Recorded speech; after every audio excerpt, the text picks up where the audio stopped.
안녕하세요. 법도TV 엄종숙 부동산 전문 변호사입니다. 오늘은 건물주가 바뀌면 재소전화의 재신청이 필요한가에 관한 내용입니다. 건물 매매 시 새 건물주는 이전 건물주의 권리를 그대로 승계받습니다. 따라서 새 건물주는 세입자들에게 임대료를 받을 권리와 계약이 끝날 때 건물을 돌려받을 권리가 있습니다. 하지만 당사자 특정이 중요한 재소전화에는 그런 상황이 단순하지는 않습니다. 결론부터 말씀드리면 임대차 계약의 승계는 건물 매매가 이루어지는 즉시 그 권한과 의무가 승계됩니다. 다만 재소전화에는 판결문과 같이 조서에 쓰여진 당사자에게만 효력이 미치기 때문에 권한과 의무는 승계되지 않습니다.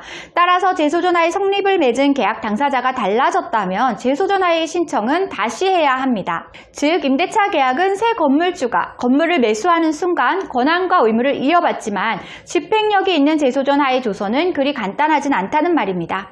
법률 용어가 어려운 분들을 위해 용어 설명부터 하고 갈게요. 재소전화란 소송을 제기하기 전 하해를 한다는 뜻으로 법원에서 성립 결정을 받는 제도입니다. 하해조서가 성립이 되면 강제 집행의 효력을 가집니다. 주로 임대차, 상가임대차 관계에서 많이 활용됩니다.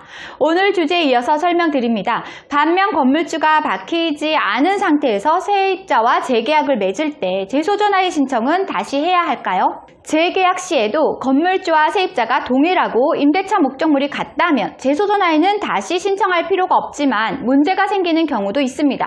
이를 방지하기 위해 초기 임대차 계약서에 계약 갱신 시에도 재소전화의 조항은 유효하다라는 특약사항을 넣으면 안전합니다.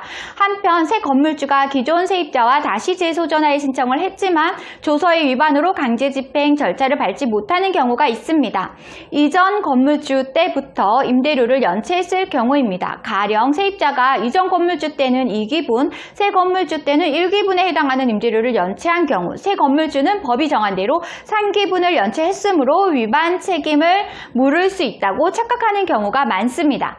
하지만 하해조서 위반은 한 건물주에게 3기분 이상의 임대료를 연체했을 때만 책임을 물을 수 있습니다. 이 경우에는 새 건물주가 이전 건물주와 채권 양도 양수 계약을 통해 임대료 연체에 관한 채권을 승계받았다면 세입자에게 책임을 물을 수 있습니다. 다시 말해 문제의 세입자가 이전 건물주와 새 건물주에게 각각 3기분 이상의 임대료를 연체한 사실이 없다면 책임을 물을 수 없게 됩니다. 하지만 새 건물주가 이전 건물주에게 세입자의 채무를 승계받는 채권 계약을 맺었다면 새 건물주는 세입자에게 하해조서 위반으로 인한 책임을 물을 수도 있다는 뜻입니다. 오늘은 건물주가 바뀌면 재소전화의 재신청이 필요한가에 관한 내용을 설명드렸습니다. 정리하자면 건물 매매 시 임대차 계약은 그대로 유지가 되지만 재소전화에는 다시 해야 한다는 것이고요. 건물주가 그대로라면 재계약 시에도 재소전화를 다시 할 필요는 없다는 것입니다. 건물을 매매했을 때 문제의 세입자가 있다면 채권 양도 양수 계약은 필수라는 것입니다. 오늘은 여기까지 설명드렸고요. 다음에 더 좋은 부동산 법률 정보로 찾아뵙겠습니다. 저는 엄종숙 부동산 전문 변호사였습니다.